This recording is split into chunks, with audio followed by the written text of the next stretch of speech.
ဘာလို့မအောင်မြင်တာလဲကျွန်တော်မှပတ်စံမရှိလို့ဟိုကမရှိလို့တရားမရှိလို့အဲ့ဒီအကြောင်းပြချက်တွေကပဲခင်ဗျားတို့မအောင်မြင်တဲ့သူတယောက်ဖြစ်ရအောင်သုံးဖို့နေတာအဲ့ဒီလိုအကြောင်းပြချက်တွေရှိနေတယ်ခင်ဗျားတို့ဘယ်တော့မှအောင်မြင်လာမှာမဟုတ်ဘူးတကယ်အောင်မြင်နေဆိုလို့ရှိရင်ခင်ဗျားတို့မှရှိသိရှိတိုင်းတည်တင်တည်တိုက်တဲ့အားသာချက်အားနည်းချက်တွေကိုခင်ဗျားတို့ကိုယ်တိုင်သိဖို့လိုတယ်တစ်ချက်ထက်သန်ပြင်းများရဲ့စိတ်ဒေါက၌ထက်သန်ပြင်းများရဲ့စိတ်မရှိပဲမြည်သည့်ကြီးမားသည့်အောင်မြင်မှုမျိုးမှမရရှိနိုင်လို့ Rafael Lano Di Basin ကပြောခဲ့ဘူးလေအဲ့ဒီတော့ခင်ဗျားတို့တကယ်အောင်မြင်နေဆိုလို့ရှိရင်ခင်ဗျားတို့မှရှိတဲ့ကောက်ရုံးမီစိတ်တွေကိုဖျောက်ပါဘယ်လိုလဲဆိုတော့ကိုတလောဆိုလို့ရှိရင်ကျွန်တော်တငယ်ချင်းတယောက်ပေါ့နော်တငယ်ချင်းရောက်ချင်းစော့မယ်ပါညာဆိုပြီးတော့သူကတော့တက်တက်ကြွကြွပဲ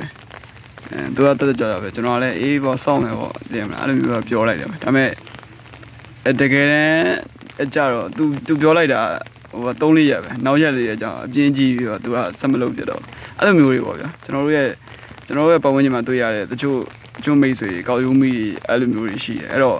့ခင်ဗျားတို့အနေနဲ့လည်းအဲ့လိုတကယ်အောင်မြင်နေတယ်ဆိုလို့ရှိရင်သူများလွယ်လွယ်နဲ့ဘယ်တော့မှခရီးမပေးပါနဲ့ကောက်ရုံးမိစိတ်တက်ကိုဖျောက်ပါကိုယ်တိုင်ကိုစိတ်ကိုသိရမယ်ကိုမှထက်တန်တဲ့ပြင်းပြတဲ့စိတ်ရှိအောင်လဲမွေးရမယ်လေးချင်းယူရမယ်ပေါ့နော်အဲ့လိုလေးချင်းမယူဘဲနဲ့စကားကိုဘယ်တော့မှအလွယ်တကူမပြောမိဘူးလို့တယ်အဲ့တော့နံပါတ်1အချက်စာများများဖတ်ပါကျွန်တော်တို့နှုတ်တရားစာသလုံးဆိုတဲ့စကားအတိုင်းပဲကျွန်တော်တို့စကားအလုံးတရားပြောစရာမလိုကျွန်တော်တို့လေ့လာခြင်းနဲ့စာအုပ်တွေ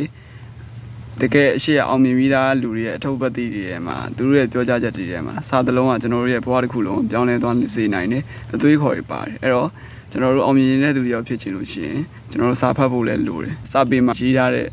အတွေ့အကြုံတွေအများကြီးပေါ့နော်အဲ့ဒီအတွေ့အကြုံတွေလည်းကျွန်တော်တို့ယူတတ်ဖို့လိုတယ်နံပါတ်3ချက်မျောလင်းချက်ကောင်းကောင်းထားရမယ်တကယ်လို့ခင်ဗျားမှမျောလင်းချက်မရှိဘူးဆိုလို့ရှိရင်ခင်ဗျားကလုံးဝတည်နေတဲ့လူတယောက်လိုပဲဘာကြောင့်လဲဆိုတော့လူတိုင်းကဒီကဘာကြီးမှာမျောလင်းချက်နဲ့အသက်ရှင်နေကြတယ်မျောလင်းချက်နဲ့ကိုဖြစ်ချင်တာတွေကိုဆက်လုပ်နေကြတယ်ဟုတ်အဲ့တော့ခင်ဗျားဖြစ်ချင်တဲ့စိတ်ကူးတွေအိမ်မက်တွေကိုလက်တွေ့အကောင့်နဲ့ပေါ်ပြီးကိုကအောင်မြင်နေတဲ့လူတယောက်ဖြစ်ချင်တယ်ဆိုလို့ရှိရင်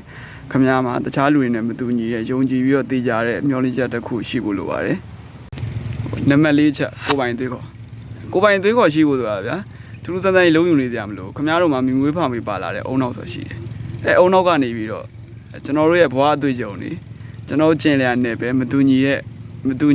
အခြေအနေတွေကိုသုံးသပ်ပြီးတော့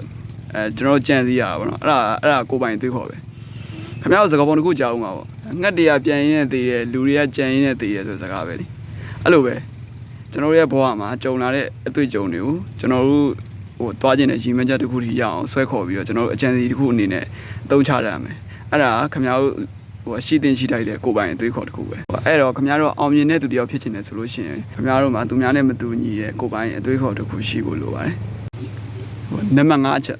်အပြောနဲ့လက်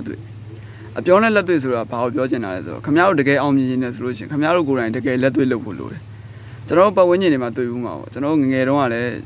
လူကြီးကမေးဘူးလေတားကြီးလိုက်ရင်ဘာဖြစ်ချင်လဲ